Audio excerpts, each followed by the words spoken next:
6 News 11 at 11. A man is now facing charges after a deadly crash in Massachusetts. Here are the latest details from Lakeville Police. Plus, a suspect is in custody after a shooting Friday night.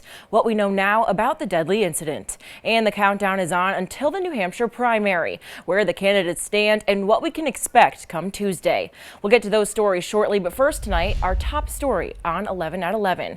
2 people are dead after a crash in Barrington. Good evening to you. I'm Alyssa Azara. Police responded around 8 this morning for reports of a vehicle in the woods near the Wampanoag Trail. When police arrived, they found 2 people inside of the vehicle, a man and a woman. Both were taken to the hospital where they died. Police Chief Michael Correa says the vehicle sustained heavy damage. Both people were wearing seatbelts, but police say speed appears to be a factor. New tonight at 11. A suspect is in custody after a homicide in Pawtucket last night. The shooting happened Friday around 8 on the corner of Central Avenue and Kenyon Avenue. When police arrived on scene, they found a woman with multiple gunshot wounds. She died at the scene. Police say it appears to be a domestic incident, but the investigation remains active and ongoing tonight. You are taking a live look outside over the city of Providence this Saturday evening. Meteorologist Kelly Bates joins us live in the Weather Center now. Kelly, it's been so cold, and I hear tonight is going to be even dangerously cold.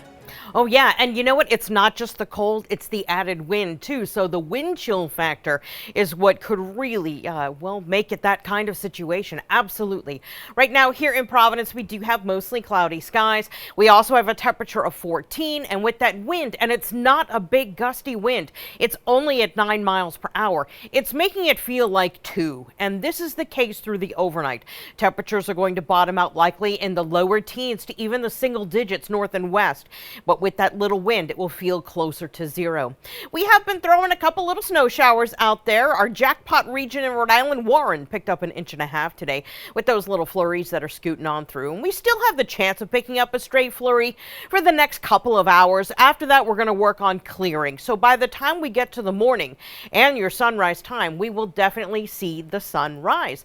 And that's going to set us up for a day full of sunshine. But if you're hoping for big relief from this cold, we're going to have to wait a little bit, but it is in sight. I'll let you know when you can expect it, and it does come with a catch, as the weather tends to do here in southern New England. I'll have all of your details with the look ahead coming up in just a couple minutes. Alyssa? All right, Kelly, thank you. And with those bitter cold temperatures this weekend, there are a number of warming centers open for Rhode Islanders. They include the MLK Community Center on Wheatland Boulevard in Newport, the Welcome House on North Road in South Kingstown, Crossroads on Broad Street in Providence, and the Warm Center on Spruce Street in Westerly. You can find a full list on our website, abc6.com. Let's see how our viewers have been taking in the bitter conditions today. Rhonda braving the cold winds at Stafford Pond in Tiverton, while Nina gives us a look over downtown Providence.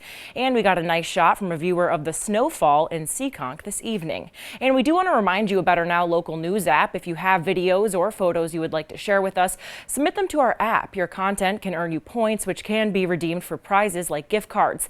And we may even show your content right here on ABC6 News. Just scan the QR code on your screen or search Now Local News wherever you get your apps. In tonight's continuing coverage in Lakeville, Massachusetts, a man is now facing charges in connection with a fatal 4-vehicle crash. It happened on Main Street around 5:30 Friday. 75-year-old Richard Reed died at the scene. The Plymouth County DA's office says 73-year-old David DiLorenzo was arrested and charged with motor vehicle homicide and operating under the influence, among other charges. DiLorenzo is being held on $10,000 cash bail and is due in court Monday morning. Meanwhile, a 28-year-old arrested in New Bedford for running a drug dealing operation out of his apartment on Mosher Street. According to police, Deshaun Hunt was found with over 100 grams of cocaine. Police also mentioned that Hunt was previously convicted on gun charges after shots were fired at a murder witness in 2017. Turning now to some other local headlines we are following for you tonight. The National Shrine of Our Lady La Salette in Attleboro received the Ukrainian Cross of Gratitude this evening. The cross has been blessed by the last 3 popes and has traveled to 46 European countries. The nearly life-size replica is carved out of Ukrainian oak and weighs 800 pounds. Father Brian, one of the resident priests at La Salette, explains why the sculpture is taking a world tour. In 2033, we'll be coming up to the Jubilee year for the 2000th anniversary of the death and resurrection of Jesus. And so this cross has been traveling throughout the world over 46 countries, blessed by 3 popes, and just to bring people to a preparation for that year of 2033. The cross will be on display in the Shrine Church from 9 a.m. to 8 p.m. through February 4th. More than 12,000 school kids in Newton, Mass. were asked to stay home on Friday. Teachers and their supporters rallied down the steps of City Hall one day after voting to go on strike. The teachers have been without a contract since August and say they want pay raises, better benefits, and more student services. And they say the city can pay for their demands without raising taxes. The money is already there in the surpluses that the city has been running year after year. So what we're asking for, the school committee and the mayor could settle this contract anytime. Newton's mayor says past budget surpluses came from one-time funds. A state labor board ordered the teachers back to work, and a judge may soon impose fines. Well, a Massachusetts woman is recovering after she fell into an icy pond Friday morning. It happened in Concord after she was trying to save the dog she was walking. Crazy enough, firefighters were suiting up for an ice rescue training when her 911 call came in.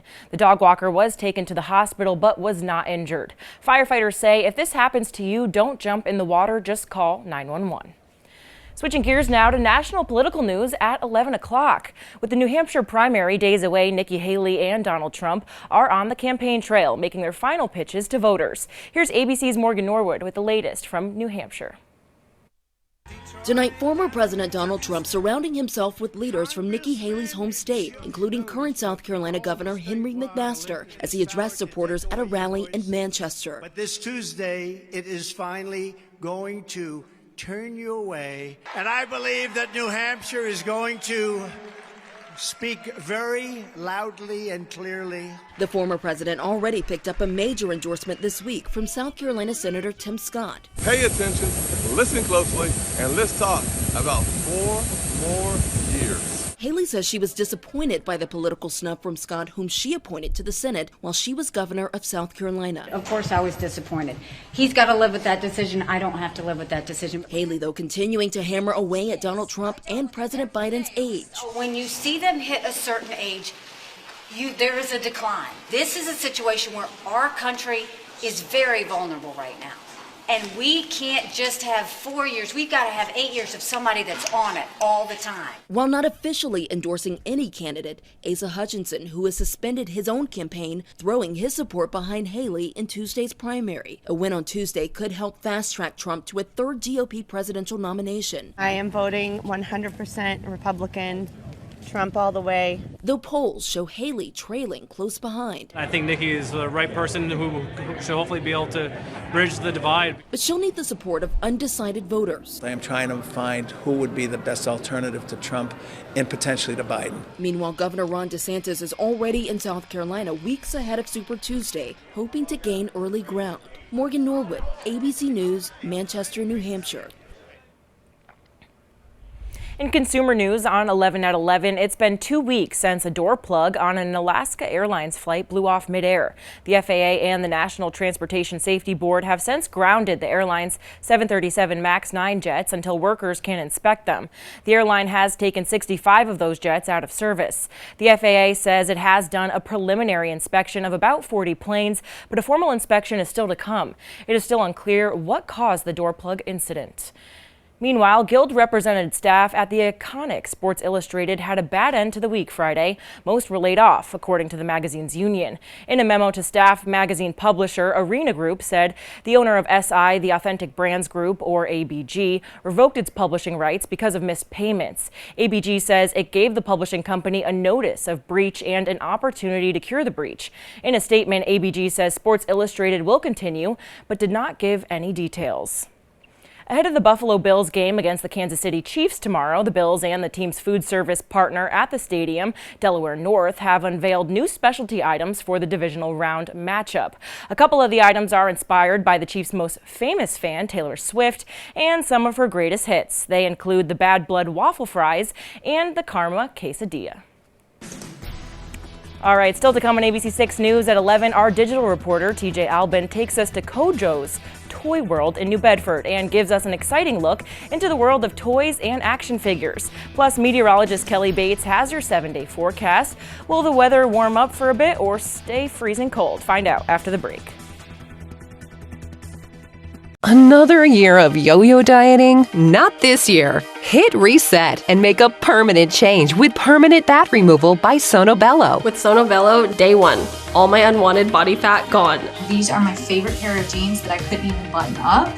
Look how flat my stomach is. I couldn't believe it was just gone. I saw the results immediately. And this is the best I have felt since I was in my 20s. Real women everywhere are transforming their bodies permanently. Sonobello is not a fad diet or boot camp workout. It's a simple, proven way to remove stubborn body fat permanently and in just one visit. I'm so happy. I just put this dress on that I haven't worn in over 10 years. If you are looking for physical results and positive emotional results, please run, don't walk to your nearest Sonobello. Ready to hit reset? Find out how you can save $250 off instantly. Call now or go to sonobello.com. I know you want to leave me, but I refuse to let you go. Ain't Too Proud is a celebration that brings the audience to its feet. Ain't too proud to beg, as you know it. The Grammy-winning songs, the Tony-winning movies. Ain't Too Proud, the life and times of the Temptations. January 23rd through 28th at Providence Performing Arts Center. Tickets at ppacri.org. Detour? Yeah.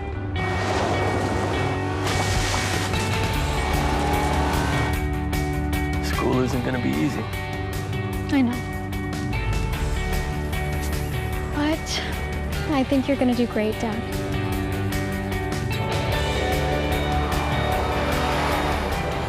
Lease the new 2024 Seltos LX for $229 a month. Welcome back. In a world filled with toys and slime, ABC6 digital reporter TJ Albin travels to New Bedford to bring us the story from a whole new world, the world of Kojo. I need your help. Whoa, what's going on? I've been everywhere and can't find the toys I'm looking for. Well, you've come to the right place. And the right place is a whole nother world. Kojo's Toy World in New Bedford. And I'm chatting with the owner, Ted Bolduc, and Kojo himself about the world of Kojo.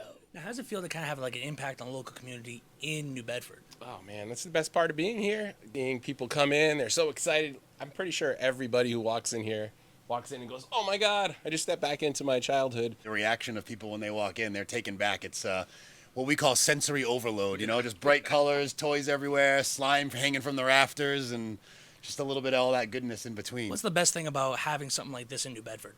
I get to play with everything people bring in. So people walking in and I'm fighting action figures, which is awesome. If you come in here on the weekend, odds are there's going to be toys sprawled out everywhere, and this man will be underneath all of them somewhere. You know, twisting them and contorting them and... Like Scrooge McDuck swimming through the toys. I feel like in the 3 years we've been here, it's just become a thing. Like Kojo's. Like, hey, have you been to that place Kojo's with all the cool vintage stuff or all the toys or all the nostalgia? Like, whether you collect toys or not, I feel like it's become a destination. I'm TJ Albin for Providence Now. Well, that's pretty cool. I'll have to check that out. Meanwhile, Girl Scout cookie season is underway. Also good news, the Girl Scouts of Southeastern New England kicked off their 2024 cookie season this past week. This year's theme, Unbox the Future, and it aims to remove social barriers that often keep girls boxed in. If you know a registered Girl Scout, reach out and find out how they're selling cookies. If you don't know a Girl Scout, use the Girl Scout Cookie Finder to find a booth. And now, your ABC6 Storm Tracker weather with meteorologist Kelly Bates. This is what nieces are for. I have two. Anyway, we have, as we put this day to bed, we have had a very cold day. We began the day at 14, and even though it was uncommonly cold, it still wasn't record low temperature territory. 5 degrees below zero is the record for today, set in 1971. We made it to 28.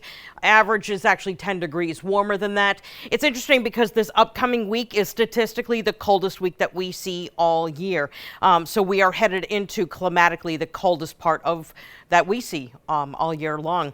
Our record high for today, 59. Wouldn't that have been nice? But that one's been in the books since 1947. So right now, as we overlook the city, we have mostly cloudy skies. This evening, we did have some snow showers, and we saw basically a coating up to 1.5 inches. That was the official report to the Weather Service from Warren. That's our jackpot region for today's snow flurry bonanza. Anyway, mostly sunny skies will be here for Sunday, and even though we're going to see so much sunshine, it's still going to be really cold. Temperatures are going to be struggling. We're only going to top out in the 20s again, and with the wind, it's going to feel closer to 0. Temperatures finally go above freezing on Monday, and then we go to Tuesday and they keep on warming into the 40s, but it comes with a catch. We're likely going to see the onset of a very unsettled trend beginning Tuesday and taking us right into next weekend. Our temperatures now are following that cold front, so again, we are definitely on the Arctic side. Up close, our temps look like this: 14 right now for Providence, even toward Boston. We have 11 currently in Smithfield, 10 out by Worcester, and we're even in the teens right on down to the coast. And we do have this wind.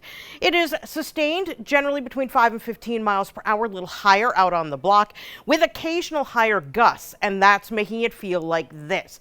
We feel sub-zero in Smithfield, also into Newport, also out to Block Island. Feels like 2 in Providence, and it feels like 7 in New Bedford, and that's one of our warmest feeling places in all of southern New England this check-in, with the exception of the Outer Cape. Now, our future cast as we go through tomorrow starts with ample sunshine. We're moving in a big dome of high pressure, and that's going to lock in the sunshine. We're not expecting any sneak flurries as we go through the day. In fact, that sun will warm us to a high of about 26 in Providence, and of course, with that little bit of a wind moving in from the northwest, it's going to feel close to 0, much like it does right now. Now, as we go Sunday into Monday, we're going to flip our wind direction. Monday into Tuesday, we're going to flip our wind direction and start to move in some warmer air. But until then, here's what we've got. The top line is our temperatures. The bottom line is our estimated wind chills. And this is as we go overnight and into tomorrow morning. So it is going to be bitterly cold. Our satellite radar up close, you can see those snow showers that have moved on through. And now again, we're in the process of moving in a dome of high pressure from the west. So that's going to clear us out, and we should have sunshine in place right from the start for Sunday. So Sunday into Monday, look for ample sunshine, clear skies at night, and again, chilly temperatures. It is winter after all. Then we get into Monday, Tuesday. That's when we start to bring in unsettled weather from the west, and that touches off the trend of occasional rounds of showers. Most of them are going to be rain showers, but we have the chance Wednesday morning to see some of these mix over, as lows are expected to drop to near 30. It will be transitioning over to rain, and we could see areas of heavy rain for Wednesday afternoon. Again, Thursday, chance of showers. Here's Friday, going to be a rainy one. Saturday, we have the chance of bringing in more showers. So you get the idea. Even though temperatures warm up and we're looking at rain showers, we're not going to be seeing the sun. The sun will accompany the cold that we're going to see tomorrow.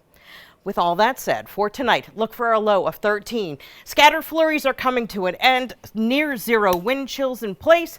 And tomorrow, highs will only top out around 26. Our average high is 38. So we are going to be well cooler than average. If you'd like to see average, though, just wait till Monday. That's when we find our 38. And then we go into the 40s for the remainder of the stretch. It's just such a shame we cannot time it with a sun-filled day. At least we get the sun tomorrow. Yes. And it's like very cold. There's not much you can do outside when it's that cold. Right. It's like the kind of thing that even though the sun is on, like, radiating on your car, you get in and it's not going to be warmer than it is outside. No, you don't even want to go outside. Maybe a good day to read a book or something. Oh, yes. A sweatpants day, for sure. And some hot cocoa. Nice. Yeah. All right. Thanks, Kelly. Sure. Ian, over to you. All right, 3 of our 4 Division I men's basketball teams on the floor tonight. We've got highlights just ahead, plus a family affair in Smithfield as one URI women's hoop star made the drive to Smithfield to see her sister play. Stick around. Sports is next.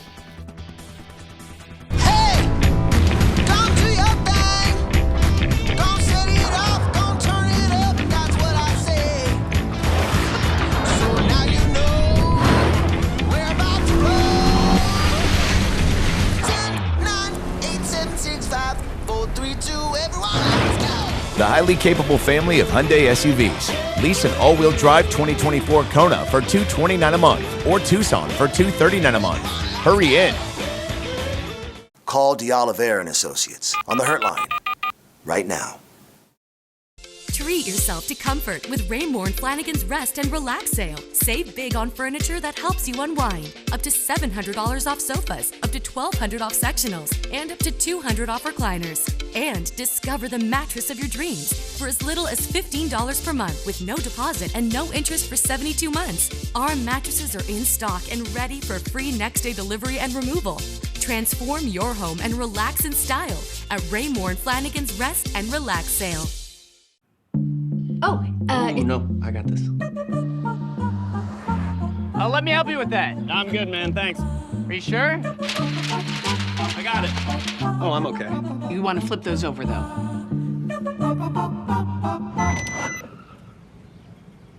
Everyone can use a little help now and then. The Volkswagen Tiguan with standard front assist. Visit your Volkswagen dealer today and lease the 2024 Tiguan S4 Motion for just $299 a month. Limited inventory available. Southern New England. This is where to come for trusted local news. When you cover news for nearly 25 years in the place where you grew up, it matters just a little more. A deeper connection to our local community. It's news that not only affects me and my family, but also people I've known since I was a kid. John DeLuca and ABC6. Non-stop local news you can trust. Hello, Southern New England. Here's your chance to let the world know your vibe. It's the ABC6 Wrights Dairy Farm Viewer Spotlight page. A question a day where you can vote your vibe to the top. Like, is chocolate cream pie the goat of all pies? What's your favorite snow day activity? It's a fun and easy way to let the world know just how you feel. Go to the ABC6 Viewer Spotlight page and vote your vibe. Download the Now Local News app today and upload your pics and videos. You could see your very own story on the air and earn points towards rewards and gift cards. Now, ABC6 Sports, sponsored by Calvino Law Associates. Back in the day, URI head coach Archie Miller brought Dayton to a very high level. The coach's career skyrocketing after bringing the Flyers to the Elite Eight, 4 NCAA tournaments in 6 years, an Atlantic 10 regular season title. Today, Miller back to Dayton for the first time since he cut down the nets there in 2018 before he left for Indiana. Dayton getting out to an 11-0 lead on him. Jaden House stops the bleeding with a 3. The Rams go the first 4.5 minutes without a point. 21st ranked Flyers featuring a local boy, Providence native Enoch Cheeks from Mount Pleasant, finishes through traffic. Home team up 16 in the first half. House filled the stat sheet up, pulling up from the Marriott across the street from UD Arena. He had 27 points, no other Rams in double figures. Archie's brother Sean making the trip from Cincinnati. Dayton doing the same thing it did when Miller was the coach, winning 96-62. It's hard to describe. I think every coach would probably handle,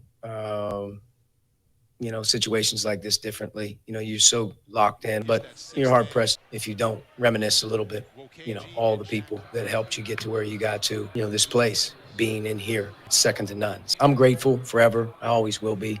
And your ass kicked like you got your ass kicked today. It makes you change your mind a little bit on the way out, right? Well, he said it. Here at home, a pink out on the east side. The Brown men's basketball team hosting Cornell in a key Ivy League matchup and raising awareness for breast cancer. The Bears were down 16 in the first half, but battled back here in the second. Keno Lilly Jr. asking, "May I have this dance?" Step back 3 in the corner with a hand in his face. Bruno getting within 4, a timeout on the floor. Shortly after that, Nana Owusu-Anane, who carried the Bears through stretches today, working his way in the post, bringing his team within 2 with 7 minutes to play. Final minute of the game here. 2-point difference. The play in the post, a shooting foul called. The Big Red convert to make it a 2-possession game. Brown hits a 3 at the buzzer, but they needed 4. Unable to complete the comeback, losing at home to Cornell, 84-83. We've got to be able to, have more urgency in that first half run. We've got to be able to have more urgency at the defensive end of the floor down the stretch and finish a defensive rebound. They had 5 of them in the second half. That's too many. That's not, we cannot get out rebounded, right? That's got, with our team, our size, our athleticism, our discipline, everything that we do every day, we can't get out rebounded. It just can't happen. Bryant undefeated in conference play, their third road game in 4 America East contests at Albany. Sharif Gross-Bullock pulling up from the Capitol building in New York, connecting for his 6th straight 20-point game. Later on, Earl Timberlake, look out below, one-handed jam, Bulldogs up 8 at halftime. Bishop Hendrick, an alum, former roadie Ram, Sebastian Thomas, the Great Danes' leading scorer, quiet in the first half, but coming out with authority in the second, hitting the 3, a personal 7-0 run. Home team within 5. He finished with 20, all in the final 20 minutes. But Connor Withers stopping Bassey's scoring streak with a 3 of his own. Bryant remains unbeaten in America East play, 4-0, 3 wins on the road, 98-89.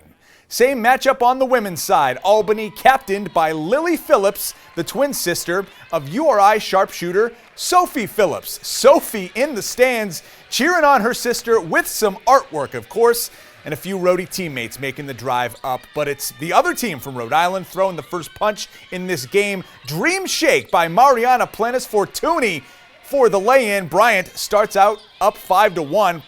Planis Fortuny working inside and outside, spotting up from the top of the key. She finished with 26 points on the day. Shooting the 3 is in the Phillips family genes. Lily hitting from distance, her fan club showing off the signs. Phillips gets a win in front of her twin sis, a close one, 64-62. The Bulldogs hang in with the first place Great Danes.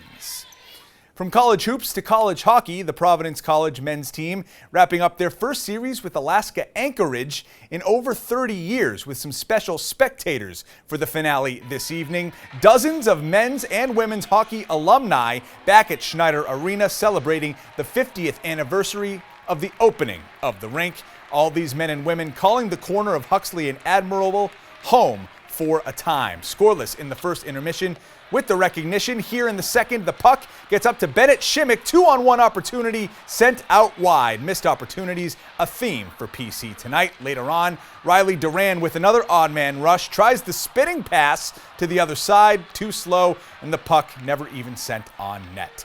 A few minutes after that, the Seawolves fire from the point. Alex Gomez, that puck has eyes. That the first of 3 goals for Anchorage in a 5-minute stretch. It ends the series in a split. The Friars fall 4-0 with the Alums in the building.